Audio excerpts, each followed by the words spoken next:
14वीं पुतली सुनैना की कहानी।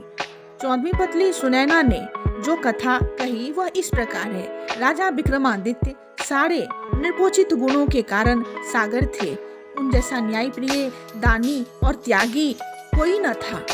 इन गुणों के अलावा उनमें एक और गुण था, वे बहुत बड़े शिकारी थे तथा निहत्थे भी हिंसक से हिंसक जानवरों का वध कर सकते थे। उन्हें पता चला कि एक हिंसक सिंह बहुत उत्पात मचा रहा है और कई लोगों का भक्षण कर चुका है। उन्होंने उस सिंह के शिकार की योजना बनाई और आखेट को निकल पड़े। जंगल में घुसते ही उन्हें सिंह दिखाई पड़ा। उन्होंने सिंह के पीछे अपना घोड़ा दौड़ाया। वह सिंह कुछ दूर पर एक घनी झाड़ी में घुस गया। राजा घोड़े से कूदे और सिंह की तलाश करने लगे। अचानक सिंह उन पर झपटा तो उन्होंने उस पर तलवार का वार किया। झाड़ी की वजह से वार पूरे जोर से नहीं हो सका। घायल होकर दहाड़ा और पीछे हटकर घने वन में गायब हो गया। वे सिंह के पीछे इतनी तेजी से भागे कि अपने साथियों से काफी दूर निकल गए। सिंह फिर झाड़ियों में छुप गया। राजा ने झाड़ियों में उसकी खोज शुरू की। अचानक उस शेर ने राजा के घोड़े पर हमला कर दिया और उसे गहरे घाव दे दिए। घोड़ा भय और दर्द से हिनहिनाया तो राजा पलटे। घोड़े के घावों से खून का फवारा उठ पड़ा। राजा ने दूसरे हमले से घोड़े को तो बचा लिया, मगर उसके बहते खून ने उन्हें चिंतित कर दिया।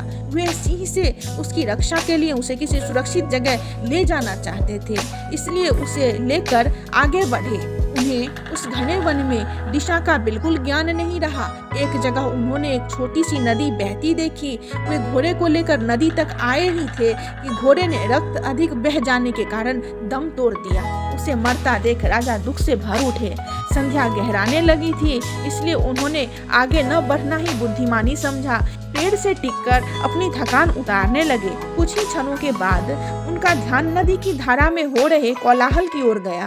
उन्होंने देखा दो व्यक्ति एक तैरते हुए शव को दोनों ओर से पकड़े झगड़ रहे हैं। लड़ते लड़ते हुए दोनों शव को किनारे ले आए।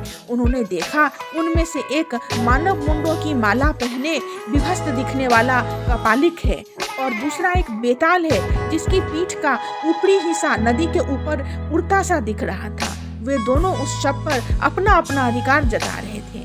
कपालिक का कहना था कि यह शव उसने तांत्रिक साधना के लिए पकड़ा है और बेताल उस शव को खाकर अपनी भूख मिटाना चाहता था।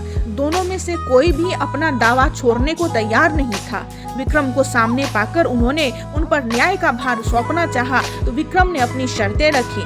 पहली यह कि उनका फैसला दोनों को मान्य होगा, दूसरे कि उन्हें वे न्याय के लिए शुल्क अदा करेंगे। कपालिक ने उन्हें शुल्क के रूप में एक बटुआ दिया जो चमत्कारी था तथा मांगने पर कुछ भी दे सकता था।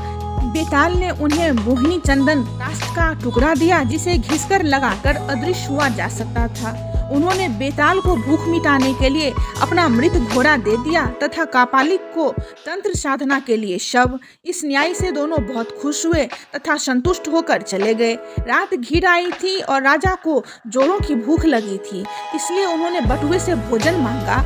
तरह तरह के व्यंजन उपस्थित हुए और राजा ने अपनी भूख मिटाई। फिर उन्होंने मोहिनी काष्ठ के टुकड़े को घिसकर उसका चंदन लगा लिया और अदृश्य हो गए। अब उन्हें किसी भी हिंसक वन्य जंतु से खतरा नहीं रहा। अगली सुबह उन्होंने काली द्वारा प्रदत्त दोनों बेतालों का स्मरण किया तथा अपने राज्य की सीमा पर पहुंच गए। उन्हें महल के रास्ते में एक भिखारी मिला जो भूखा था। राजा ने तुरंत कपालिक वाला बटुआ उसे दे दिया ताकि जिंदगी भर उसे भोजन की कमी न हो।